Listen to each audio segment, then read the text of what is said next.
Digital प्रोडक्टसाठी content बनवताना आलेल्या या चॅलेंजमुळे माझा धीर खचत चालला होता. त्यातून मला काय मार्ग मिळतोय का हे जाणून घेण्यासाठी व्हिडिओ शेवटपर्यंत नक्की बघा.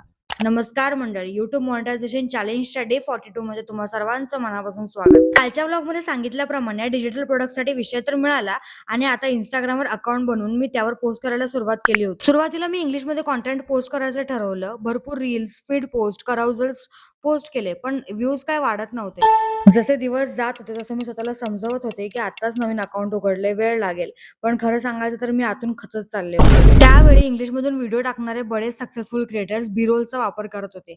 मग मी पण ट्राय करून बघायचं ठरवलं. सुरुवात केली, पण मोबाईल कॅमेरा अजिबात चांगला नसल्यामुळे व्हिडिओज एवढे खास येत नव्हते. त्यात मेंटल हेल्थ या विषयावर अनेक क्रिएटर्स व्हिडिओ बनवत होते. कॉम्पिटिशन खूपच जास्त होती. ते एक्सपर्ट झाले होते. या उलट मी खूपच नवीन होते आणि माझ्याकडे चांगला कॅमेरावाला मोबाईल सुद्धा नव्हता. आता यातून बाहेर येण्यासाठी मला काय सोल्युशन मिळते की नाही हे जाणून घेण्यासाठी उद्याचा व्लॉग नक्की बघा. त्यामुळे चॅनलला सबस्क्राईब नसेल केलं तर लगेच करून टाका, जेणेकरून कोणताच व्लॉग मिस नाही होणार. आधीची स्टोरी जाणून घेण्यासाठी खाली एरो बटनच्या बाजूला कालचा व्लॉग लिंक केलाय, यानंतर तो जाऊन नक्की बघा. व्हिडिओ आवडला असेल तर लाईक नक्की करा. पुन्हा भेटूयात नेक्स्ट व्लॉग मध्ये उद्या संध्याकाळी 6 वाजता. तोपर्यंत स्वतःची काळजी घ्या.